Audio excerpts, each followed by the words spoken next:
This is the Colombia Calling podcast. I am your host, Richard McCall. In Medellin, we've got Emily Hart, and I think in the Hello. UK, we have Owen Pinnell. Pinnell? That's right, yes. Owen Pinnell, who is a producer and director at the BBC. In fact, he's the producer and director of a recent documentary that just came out in the series called Life at 50 Degrees C. Well, it's about Barranca Bermeja. Most of you who listen to this podcast will have read a piece on the BBC about Ecopetrol and their pollution, the contamination of the rivers around the area of Barranca Bermeja in Santander. It's on the Magdalena River. And indeed, some of you I know have watched the documentary because you've commented on it to me, which is very nice indeed. And, well, Owen's here to tell us a bit more about the documentary. And indeed, not just that, we want to know what's going on because that documentary made a little bit of a splash here in Colombia amongst the sort of high and mighty of Ecopetrol. And, well, yeah, it would be really interesting to know how that is all progressing. But let's start from the very beginning here, Owen. This series, Life at 50 Degrees C, how many episodes have they made so far? Yeah, hello. Thank you so much for having me. Life at 50 C. I think we're on. I'm going to get this wrong probably if I try and tell you off the top of my head, but I think we've had about 12 episodes now. Wow. But we're on to the second season, and the second season has only had 3 episodes, and Colombia is the third episode of that. So, yeah, the first season was focused mostly on the phenomenon of extreme heat, hence the title of Life at 50 C. So that focused on countries that were experiencing temperatures in excess of 50 degrees Celsius, including places like Iraq and Kuwait. Mauritania, I think, was one of them as well. I think there was also an episode in Mexico. The second season is actually looking more at water, and water crisis is the title of the season. So far, we've been to South Sudan, to Iraq again, and now Colombia for this episode. So, and who came up with, well, we should look at water crisis, the crisis of pollution, contamination. We should look at the issues around Barranca Bermeja in Santander. I mean, I know it very well. I know it's polluted. I mean, you could just see it's no secret. But how did the producers come up with this? Well, I think there were a couple of factors that went into it. First of all, it's well known that Colombia is a country that is water stressed. That living in Bogota, Richard, you obviously know about the water rationing, and all your listeners will, and so that was something which caught our attention. But also, we had a whistleblower approach us from Ecopetrol, obviously Colombia's biggest oil company, with an enormous amount of data from inside Ecopetrol's internal systems, and that data had a lot to do with water, a lot to do with the company's handling of water. So that was kind of what brought us into this subject. Tell us about this whistleblower, because what it's given rise to is something now being referred to as the Iguana Papers. Yeah, that's right. So, the Iguana Papers is the name that the NGO, the Environmental Investigation Agency, have given to the whistleblower's data. So just to rewind, the Environmental Investigation Agency, or EIA, is an NGO based in the US, in Washington, D.C., and also in London here. And the whistleblower approached them with his data as well as us, and it was an extensive trove of documents. So 9 annexes of data, including thousands of records on the company's environmental record. So the whistleblower's name is Andres Olarte. Andres worked at Ecopetrol from 2017 until 2019.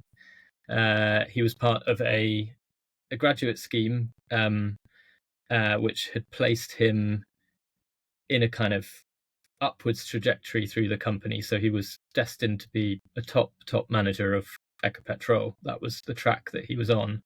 And he'd actually, within his group of graduates, distinguished himself and been placed in the CEO's office with, at the time, it was Juan Carlos Echeverri, who was the CEO. And so he was advising him on various kind of aspects of Ecopetrol's operations, and his chief role was to look at data, to analyze various data streams that he had access to from the role of advisor to the CEO.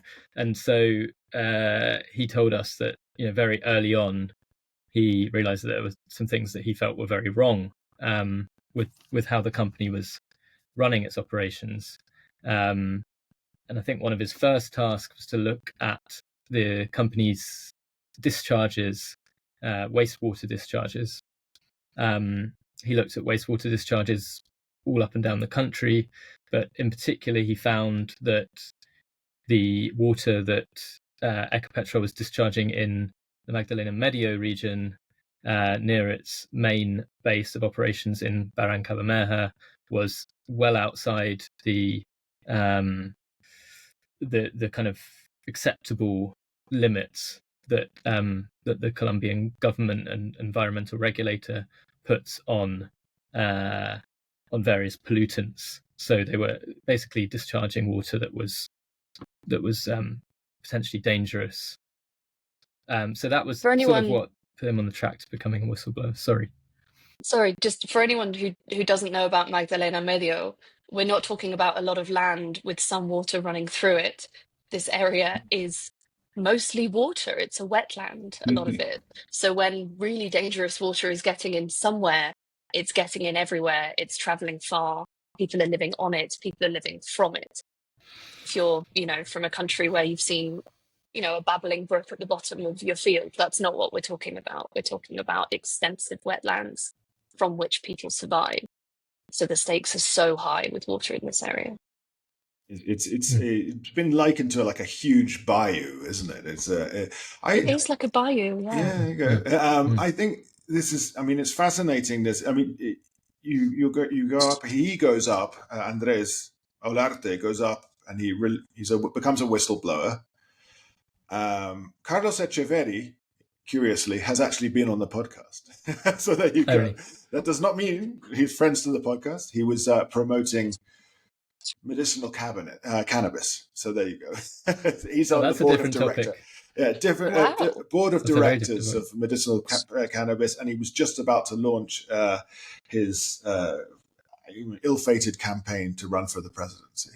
That's quite a reinvention post oil exec. Many strings to that bow, eh? Oh yeah, but he's a straight up former President Santos man, is what he is. He's right at that. He's part of the whole issue of mermelada, or what we call here marmalade, which is basically spreading not marmalade but cash around and benefits around to ensure things happen.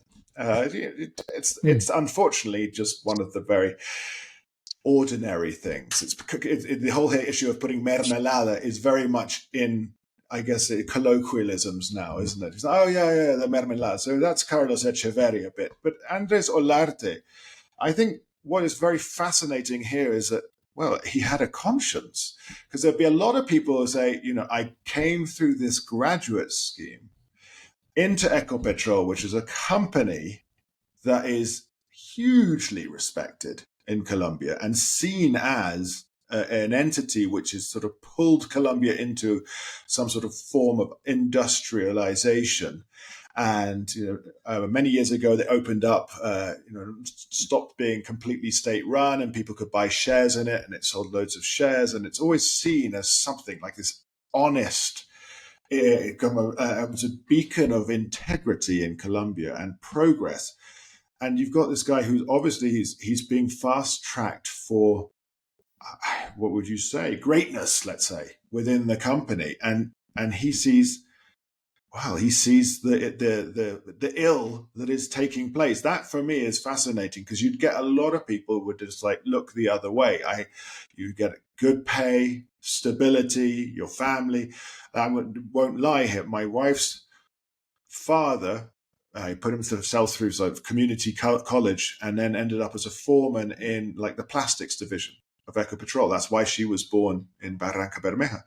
And at that period, Ecopetrol paid all schooling, and like I would say about sort of 3/4 of all any university. So all three children, from a middle class family from the provinces, went to Bogota and studied in the best universities. So it's, Ecopetrol is known for this, and I think it's interesting to me to think so how, when you took on this project and you were like planning and preparing to come out to Colombia, did you know this? Did you know what you're coming up against?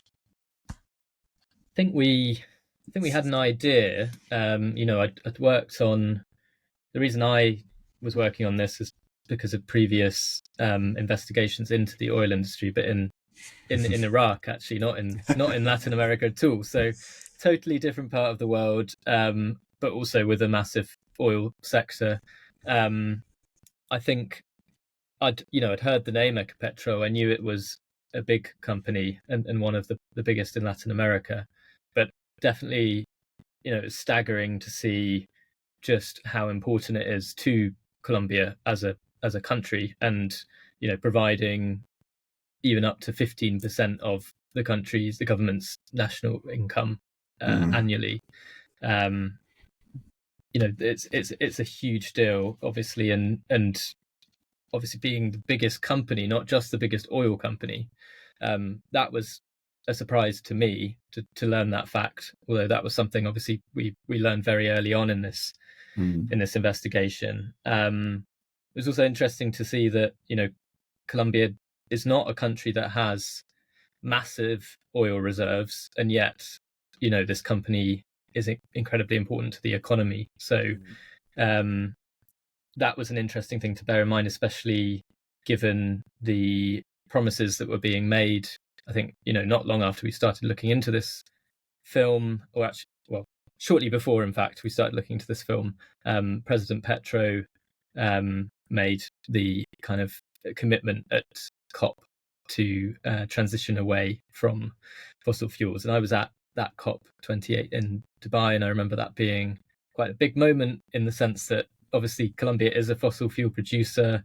There weren't many other nations at that time. I don't think, maybe there was one other country that was a fossil fuel producer that was signed up to this kind of fossil free treaty. So for Colombia to sign up with such a big company, national company that provides much of its income, that's a huge deal. And so that was an interesting thing to be looking into from the very start. And it kind of provides that impunity for these companies, that they have an extraordinary network of gratitude of people who have been given enormous opportunities, and entire towns whose economies run off of it.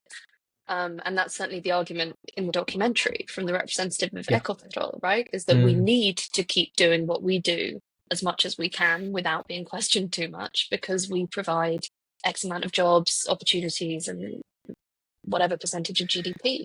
Yeah, absolutely. And that's, I think, to bring it back to the whistleblower, Andres Olarte, he grew up in the region in Santander, and it was always his dream to work for Ecopetrol. Right. He was an engineer by trade, and he was by his own account from a poor family, who were kind of an agricultural family, and he saw a job at Ecopetrol as a ticket to prosperity for himself and for his family. So certainly landing that job was something that made him very proud. yeah, I guess it does show, it's testament to his principles and his conscience that he was moved to speak out about what he saw when he started work at that company. Especially in the context of Colombia, right?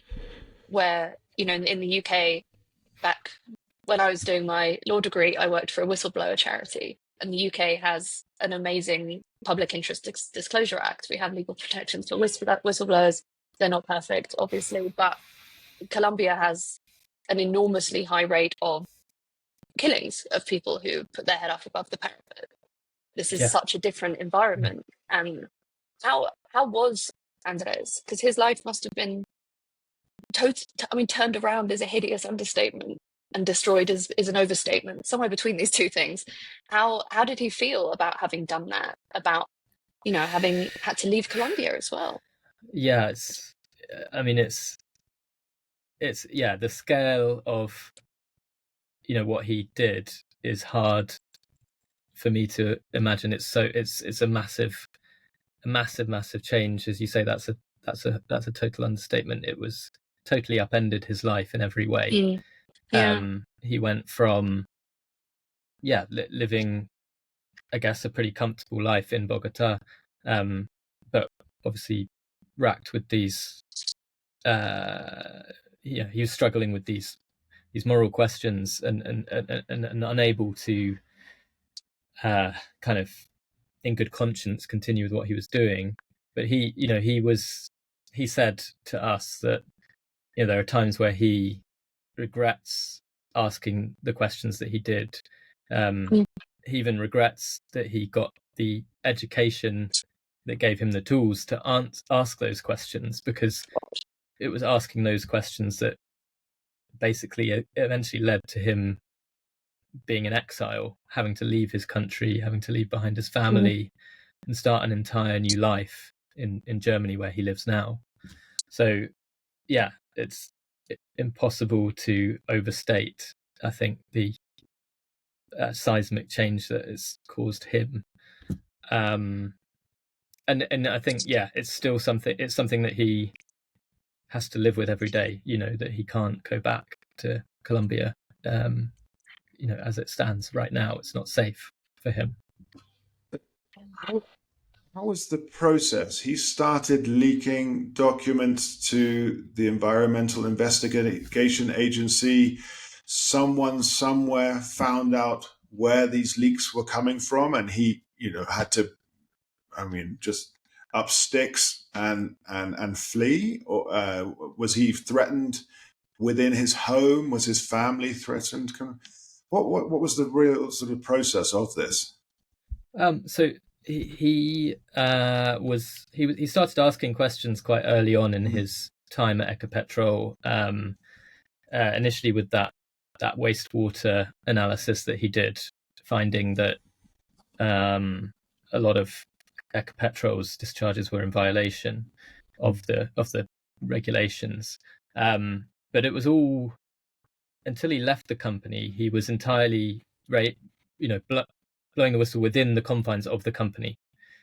He wasn't going to the authorities. He was just going to his superiors and saying to them, to his bosses, isn't what we're doing really wrong? Don't we need to do something differently here?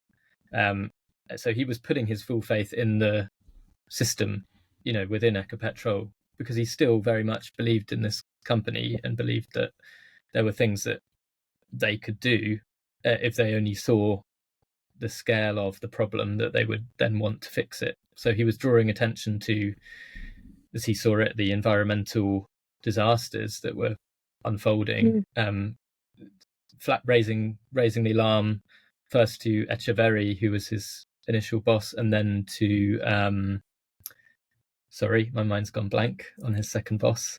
Give me a second. This the one in the documentary then, who spoke? No, so Bajon was the one in the documentary, who was the CEO that followed Echeverry. Yeah. But he actually, after he initially worked for Echeverry, he then went on to work for Eduardo Uribe. So let me just rephrase, if you don't mind. Sorry to break continuity. But yes, so he initially was raising the alarm with his boss, the CEO, Echeverry, and then he asked for a transfer to the sustainability department within Ecopetrol. So his second boss there was Eduardo Uribe. He was raising then the alarm to him and saying, there's something really wrong here. It was at that point that he was able to access a lot more data on the company's environmental violations, and he was seeing thousands of violations of environmental regulations, and also records of oil pollution which hadn't been cleaned up, sometimes for decades, affecting vast areas across the country of wetlands and rivers and soil.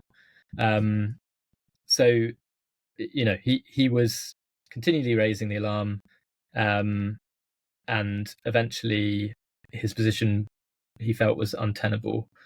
He was not being listened to. In his view, he wasn't being listened to at all by his superiors, and he started to have problems with HR.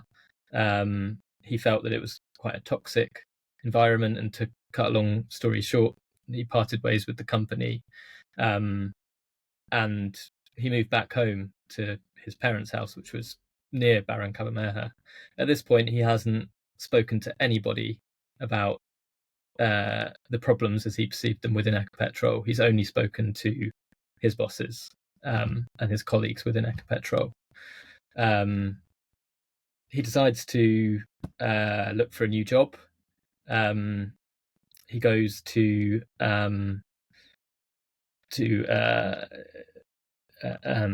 one of his old employers in Santander, and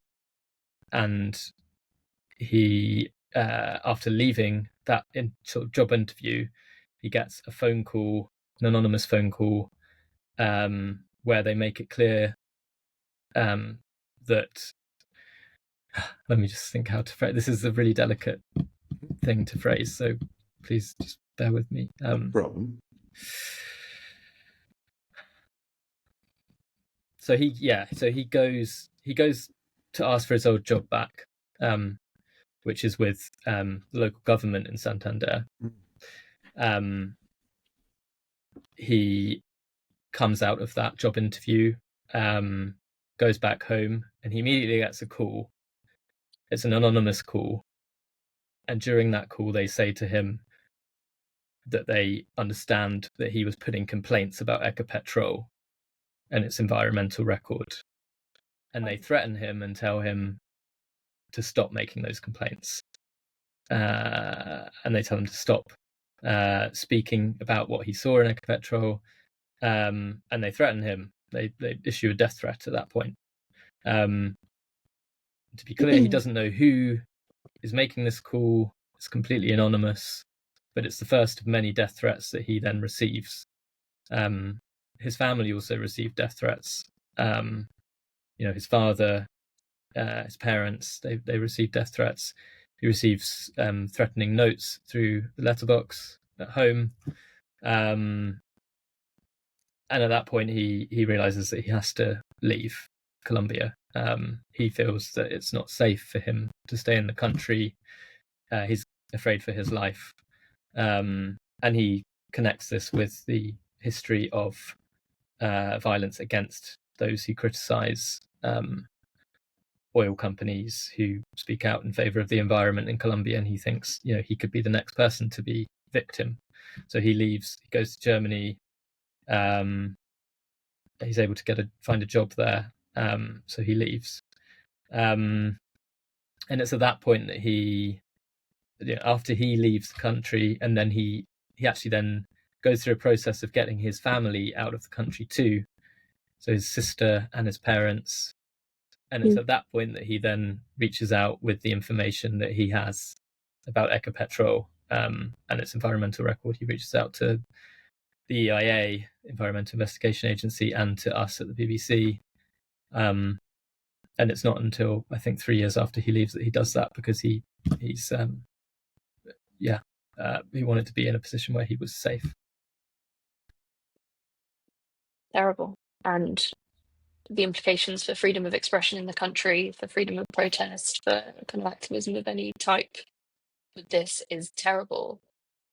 But also, what's underneath this horrible story of this man who speaks up and is sent away is also horrible suffering in the Magdalena Medio itself. We're talking about destruction of environment that people live off, and the link to congenital defects that heavy metals in water has. There's enormous suffering on a much wider scale going on behind the story of Andres, right? That's right. Yeah. So, a lot of the data that Andres shared with us relates to the Magdalena Medio region.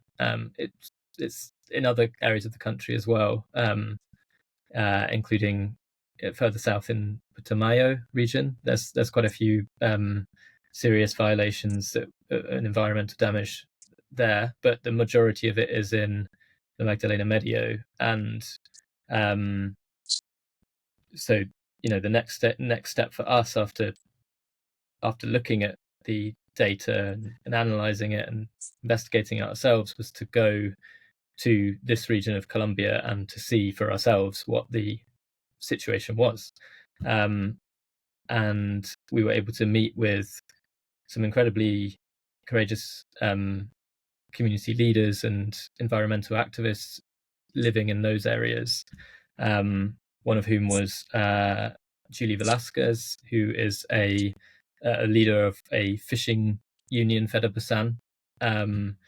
She's been documenting she and her union have been documenting the effect of what they say is pollution from Ecopetrol's refinery into the Magdalena River, as well as into the surrounding wetlands. And they say they've seen a trend of animals dying in increasing rates, including endangered species like river manatees, turtles, and also crucially for them as fishing people, fish, thousands and thousands of fish dying. And then the fish themselves, they say when they catch them, they're often not in a good state, not in a healthy state for people to eat. So sometimes they talked about frying the fish and the pungent smell of crude oil coming from the fish as it was cooked. God. So just this sense of, a lifestyle, a way of life being threatened by pollution. And that was something we were able to document in the film. And then the other side of it, obviously, is the impact on human health as well. And someone we were able to speak to about that was a doctor who was head of a neonatal hospital in Barrancabermeja, Dr. Jacid Blanco. He is now actually living in the US, also because he's faced threats. But he spoke out about a alarming cluster of patients, of newborns, being born with a condition called anencephaly, which is a condition where babies are born either without a brain or with a very little brain, and that means that they are unable to survive. They're essentially they either die stillborn or they're either born as stillborns, or they have just a few hours to live. And this was something that he observed not only in his patients but also amongst animals that were living in the area. So veterinarians were contacting him, telling him the same. They'd witnessed the same thing amongst animals, including puppies. And he links it back to the pollution of the water reservoirs in Barrancabermeja, the Ciénaga San Silvestre, which is the main water source for Barrancabermeja, a city of 300,000 people. In his words, is polluted, seriously polluted by heavy metals, and these heavy metals could be linked to these conditions like anencephaly and other birth defects. There has been there's a kind of lack of scientific research on heavy metal concentrations in the water. There's been some studies, although so let me just think of how to phrase this as well. Sorry. So there was a study in 2019 by local authorities which found high levels of heavy metals in the water, but there's very little peer-reviewed research here, which is one reason why Julie Velasquez, our leader of the fishing union who we met, was carrying out community monitoring of the water, testing the water for heavy metals, and she and a network of other fishing people were able to test the water themselves using these kits that had been given to them by the Humboldt Institute, which is a Colombian scientific research body. But again, they consistently find high levels of heavy metals in the water. I think it was 10 of the 12 different points that they were testing. They found consistently high levels of heavy metals, which again, they link to Ecopetrol's pollution. The other factor that Dr. Jacid Blanco talks about is a landfill, which is run by the French company Veolia, which was found previously to have violated local residents' right to a safe and healthy environment. That was when it was run by Rediba. Now it's run by Veolia. They say that they are, they abide by all of the environmental regulations and have improved the safety record of this landfill. But local environmentalists say that there continue to be discharges from the landfill into the local water sources. You kind of remain speechless. Unfortunately, myself and Emily here so long, and Emily, I think, on a weekly basis with her Colombia briefing is telling us how many community and social and environmental leaders who have been assassinated that week. You talk about Yesid Blanco. He's a doctor. We know he's got some mobility to get out, some cash, and also Andres Olarte, he's working. But someone like Julie Velasquez, she is, tied to the land, to the water of that area. So she has little other option than to be show the perseverance and strength and courage to lead a union looking into these heavy metals and so on. I know the Ciénaga San Silvestre very well. In fact, sadly, I've eaten a fish from there. But many years ago, be your last, Richard. It's certainly my last.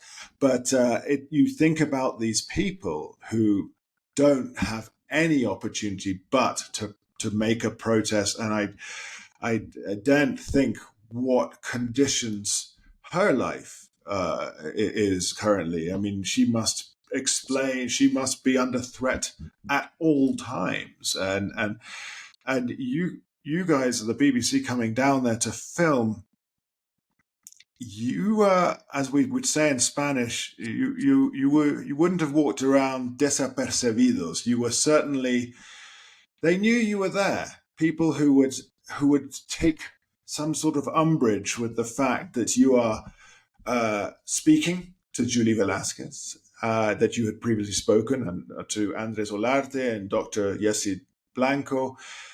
You were down there. Did you ever feel that when you were, I don't know, Julie Velasquez was obviously told you about all the threats on her life and her family and others in the industry that she's in, the fishing industry. Did you ever feel at risk going down there and filming? Yes, I mean it's certainly an area where the presence of Ecopetrol is absolutely everywhere. There's a very heavy security presence at all times. When we were filming around oil facilities, we would frequently see patrol cars from Ecopetrol. And on one of the days that we were filming with Julie, she got a tip off that some guys on motorbikes with guns were kind of trailing her, and were patrolling the area. They were unmarked vehicles, so in her words, this was the classic modus operandi of hitmen and how they operate in the area. So that was a pretty scary moment for everyone. We were out with her that day in the water. She was showing us how she tests for heavy metals, and we had to cut things short and head back to her home in Barrancabermeja. And then actually that evening, we saw that these same unidentified men on motorbikes were circling around her house and around her neighborhood, and they were she's taken measures to protect herself, so she has CCTV and was able to see these men on motorbikes. They see her bodyguards. So she's got government state assigned bodyguards, and they see them and leave the area. But yeah, the presence of Ecopetrol's security was very hefty, and then also this element of people who may or may not be affiliated in any way with Ecopetrol, but were certainly acting in a way that was intimidating towards critics of Ecopetrol like Julie. And then by extension, it made us fearful that they might stop us from filming, or worse. We had one incident where we were filming actually just from our hotel using a drone. We were very close to Ecopetrol's main refinery, and we filmed the facility using the drone. As we were filming, we saw that there was a kind of laser pointer pointed at the drone. So we'd been sort of observed doing this. And shortly after, some men came to our hotel demanding to see us. They were not uniformed. They didn't identify themselves. And they demanded that we stop. They demanded that we leave. So that is something which we asked Ecopetrol about, and we said, was this something that was ordered by the company? They said no, that it has absolutely no connection to them. They did report a security incident that happened where a drone was spotted, but they didn't. There was nothing. There was no order made to anyone to speak to the journalists or intimidate them. But that incident happened. We don't know. We don't know exactly who those men were to this day. Quite a classic murky situation with oil infrastructure, private security, and armed men who may or may not belong to either those security groups or other armed groups in Colombia. And there's a really strong pattern of violence against activists in areas around oil infrastructure in this country. Attacks on oil infrastructure were a classic tactic of the guerrilla which meant that those companies felt within their rights to effectively collaborate with paramilitaries. British Petroleum in Casanare is a really strong example of this, huge contributor to so-called false positives murders in the area. And there was a Colombian law which said that as a company, if you contribute extra funds to the security forces, you will be able to enjoy a higher level of protection. So there's a long history of this in Colombia, and Santander. Oh, and I don't know how it felt generally, but there's a heavy presence of armed groups and a high level of violence around there, right? Yeah, I mean, it's pretty obvious even from, graffiti that you see from either guerrilla groups or from paramilitary groups, that there's a very active presence of all the different armed groups in this area. And I think speaking with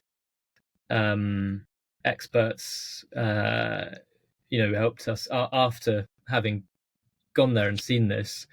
We spoke with Matthew Smith, who's in the documentary, who's a financial analyst and oil expert, and he was able to explain this kind of overlap between private security companies and paramilitaries, and how a lot of people who demobilized from groups like the AUC then went on to work for private security groups, and a lot of those private security companies have contracts with Ecopetrol and other big companies. So that's one way in which there might be some kind of overlap with these companies and paramilitaries or former paramilitaries. So just the recycling of young men trained from a very early age in paramilitary, guerrilla, and military tactics. We're seeing an enormous amount of Colombian soldiers being hired to go to war in Sudan. And they're being found all over Africa and the Middle East, often having been offered via TikTok mad contracts that later turn out not to exist. There's a large number of them in Ukraine. Yeah. Just the cycle of violence of young men who don't have many options, only being given one skill set in this country, within an environment of impunity. It's pretty grim stuff, and Let's not forget the Colombians responsible for the assassination of Jovenel Moïse in Haiti as well. Haiti, on it goes. And the Ecuadorian presidential candidate. That's right. And a year later. Was it Villamizar? Was it? I can't remember. That's Viejas or something. Oh, right. Well, all 6 of the perpetrators then murdered in an Ecuadorian prison last year. I mean, it's awful. We're touching on some all of it, but incredibly important points. And I find the documentary, it's very difficult for me to understand how Ecopetrol they deny their role in polluting the region. I mean, this is a huge refinery. Refineries are known for a lot of issues, and when you say you talk to a French company and then also in Ecopetrol, their pushback is that but we're doing so much better. It's like, but from where? Where did you start? Where did you start? We're doing so much better. But I found it really fascinating that they push back on the environmental damage. But when we talk about that very grey but very fluid area between private security, military, and who is working for whom, they don't push back so much in the documentary. They don't make a lot. And my feeling is that this is because the company is currently waiting for being judged or being tried in the Jurisdicción Especial para la Paz, the HEP, the Special Peace Jurisdiction, about paramilitary links. So they don't want to either further incriminate themselves or say anything that might actually, be used against them in the court. But for me, that was fascinating because, where does the money come from in a region like Barranca Bermeja and Santander? Well, it comes from the major industries. This is not a coca growing region. This is not. There are others. Cattle and oil. Those are the things. And of course, then strategic positioning along the waterways. These are things. But so what I'm sort of getting at here is you're getting these pushbacks when the documentary was aired and that article on the BBC was out. I mean, you received blanket coverage in the Colombian media, blanket coverage. And the Colombian media didn't follow that line of questioning either. It was just about Ecopetrol denying the pollution. That you could look down 8 paragraphs in most of them, and they didn't talk about anything mentioned about paramilitary links. So I'm fascinated by that side of things, and I think it's the legal side. But when you got all of this coverage and when it all came out, and even prior to airing it, because of course you had been in conversation with Ecopetrol, you must have had quite a lot of communication with their press office and legal divisions. Yeah. I mean, we had a very extensive conversation with Ecopetrol that went on. I mean, we had several rounds of questions and answers with them, and they are, as you say, very detailed in their responses on kind of questions related to the environment. And we did everything we could to reflect that in the film and in our written output as well. I think a lot of, as you say, a lot of what it came back to was the idea that this the data that we had was from 2019 and that things have improved since then. What I would say in response to that is, a lot of our filming was from the summer of last year and since, and what we saw was that it seems that the area is still extremely polluted. A lot of the data as well was related to pollution that hadn't been cleaned up for decades in some cases and remained polluted as of 2019.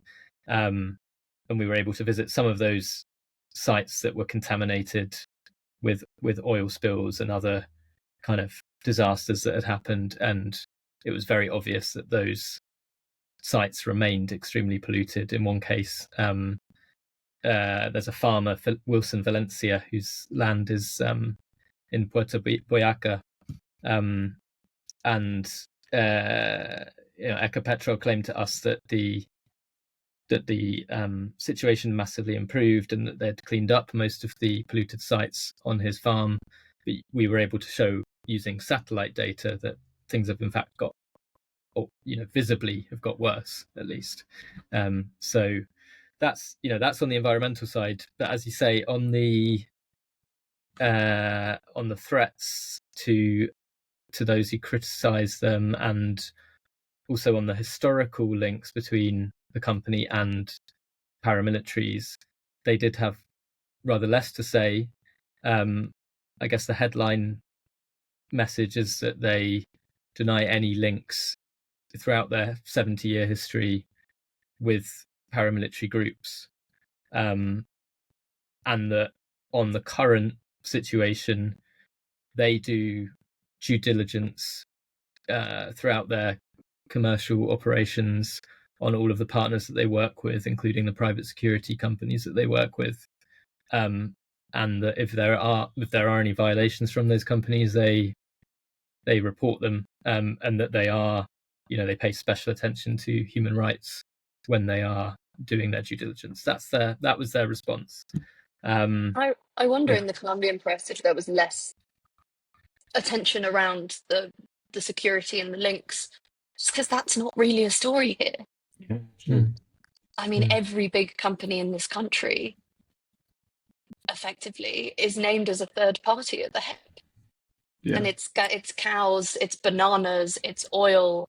Every big company, especially those with infrastructure they felt the need to protect, or in rural areas that were occupied by either side, paramilitary or guerrilla, there was money slopping about.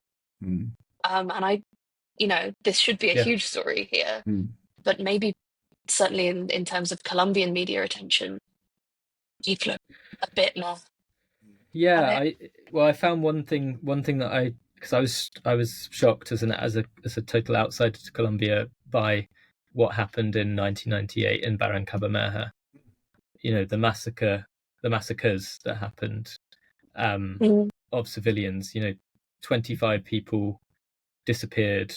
In quotation marks. Many of them dumped in the river. In a massacre that was carried out by the AUC, and obviously that has been a major case in the HEP, in the special jurisdiction for peace, and is being actively investigated. The court told us that they would have a major ruling later this year on the responsibilities of the various parties, including Ecopetrol, in that massacre. Read 2028 for that. Yes, it might be somewhat longer, I guess. We're still waiting for a lot of things. Big fan of the HEP, but it's glacial, and with the USAID cuts, it's obviously hit a very difficult moment. 16th of May, 1998, the day, my wife's birthday. She was hosting her 14th birthday party in the house, and they were all under lockdown due to rumors coming out, because the AUC went through to finish up any deal, finish off anyone with supposed guerrilla links, or you can get anyone on those lists, unfortunately. But yes, she remembers it like it were yesterday. And yes, the bodies were tossed into the river. Some of them getting, hitting on the banks, getting further up, around the towns of Mompos and so on, and people being so fearful of the paramilitaries or recognizing, and police officers pushed the bodies back off the edges where they'd been washed up. So therefore, it was someone else's problem further along the river. It's Wade Davis talks about it in his book as being, that sort of, I guess it's a riverine cemetery, and it really is in that situation. It's but Emily, I think you really got it there. It's just not a story here. Maybe I'm not jaded enough yet, even 18, 19 years later. So, it remains just galling, but it's not newsworthy. And I'm interested, Owen, because you say you arrive as a total newcomer to Colombia, but you've done loads of investigations on these sorts of companies. And I'm wondering what's different here and what's the same as everywhere else. Good question. I think a lot of it is similar, and you take the concept of a sacrifice zone, which is a term that's used by academics and by some activists as well, and I think the UN also do use this term to talk about extract zones, where parts of the world where extraction of resources is kind of the primary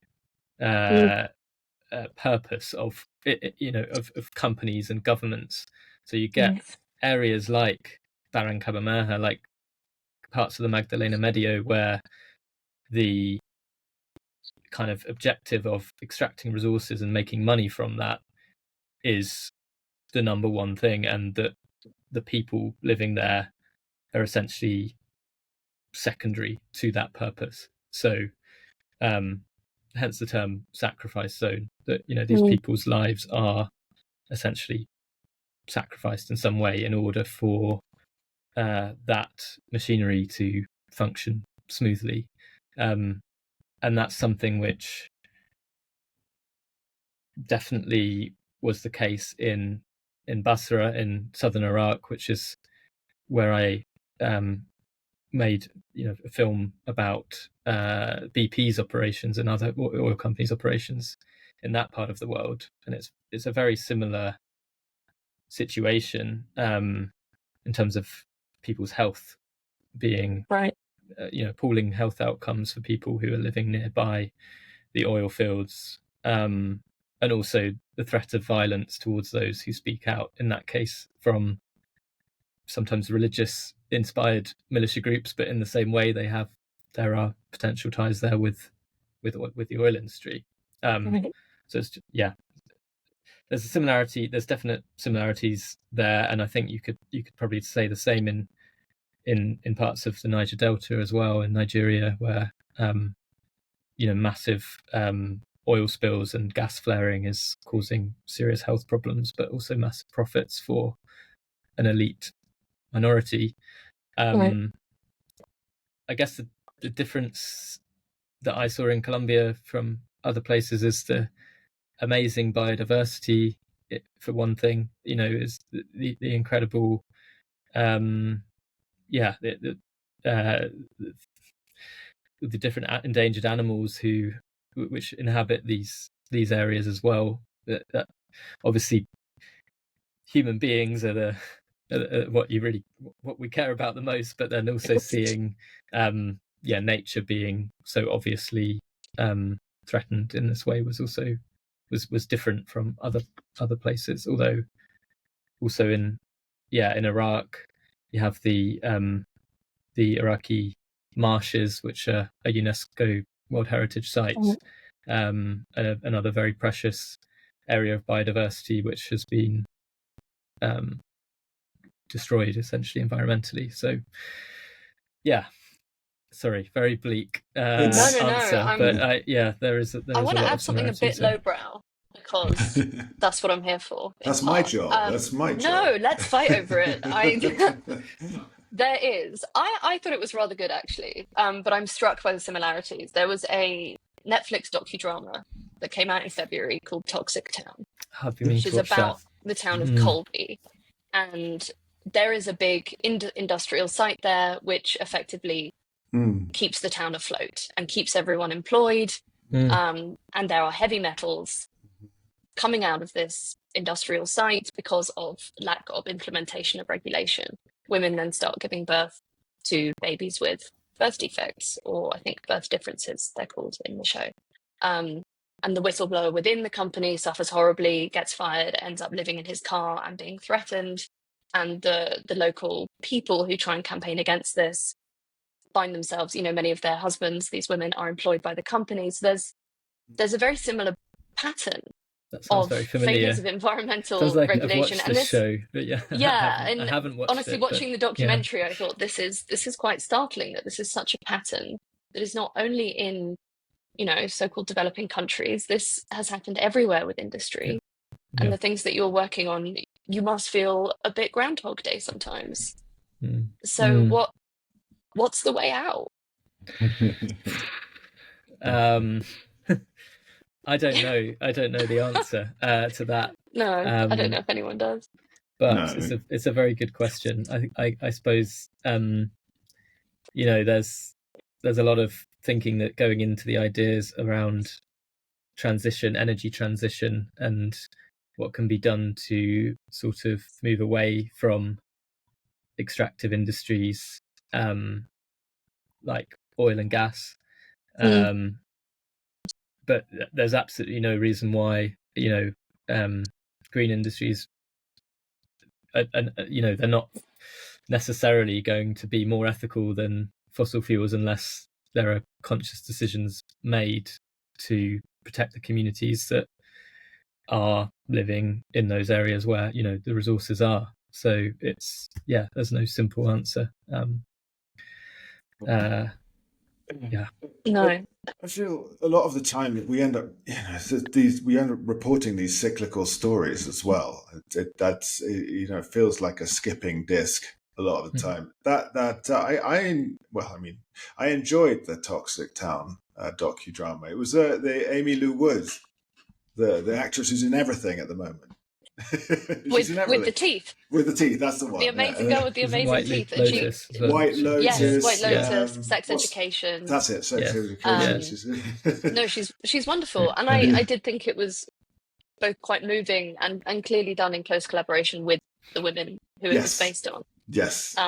Which is obviously great. But I did find it a bit depressing, recognising things in Northern England from 10 years ago to what we see in Colombia, to what we see. And there is, you know, that, like you say, Richard, we are doing better. We are doing our best. Your better and your best is shit. It's not It's just enough. total shit. What are you up to? But also, you know, there's been a laxness because, particularly in countries like Colombia, people need jobs and they need money, and you know, they maybe see it as the lesser of two evils. But the government, you know, like you say, Owen Pinnell is committed very powerfully to a whole bunch of stuff. Nobody really globally has cracked down. You know, the fines on these companies are so minimal. The follow-up with how are you fixing it is so minimal. The follow-up even on accusations of, you know, silencing whistleblowers and having people murdered is so minimal. It's hard not to feel incredibly frustrated. But I mean, you're cracking on with the whole series about it. So how do you stay afloat? How do you? Should the BBC offer you some psychological wind down at the end? You know? I hope you're getting mental health care, because it's not upbeat. It's not positive. It does feel like we're doing the same things, and I suppose that you're going on to the next one. Probably, is it water again? You're doing another one on oil and water? So I'm personally not. You know, this is my contribution to Life at Series 50, Life at 50 Series 2 is this documentary. So I don't know if my next film will be about this subject, although I have found myself drawn to these kind of stories again and again. I don't know what that says about me, but yeah, I do think it's I do think they're really important to tell.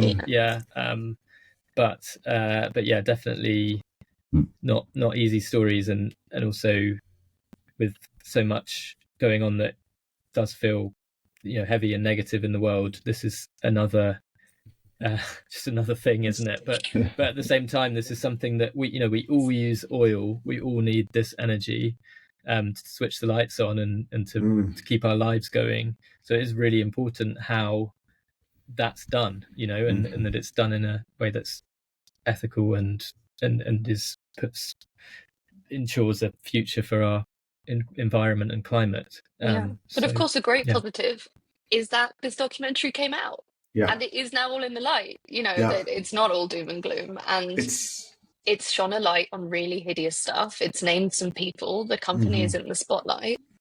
Do you see change? Do you see, you know, some of these amazing documentaries do lead to legal cases or lead to shifts in policy, or at least a quiet scuffle behind the scenes to make things a bit better because they're embarrassed? Are you seeing any of that? Well, it's still obviously early days, and you know, we always hope that there is some change as a result of what we do. You know, when put out these films, you are hoping that people listen.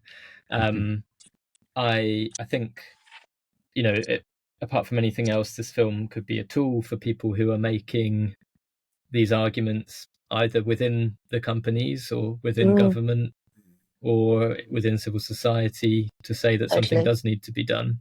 So I hope that it can be a kind of a document that can be used in some ways for positive change.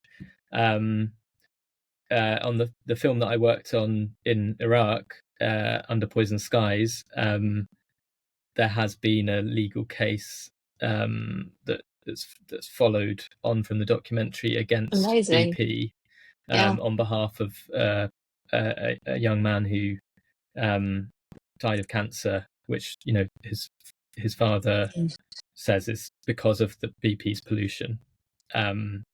So there can be actions like that, and there can also be, as you say, things that are more behind the scenes that happen.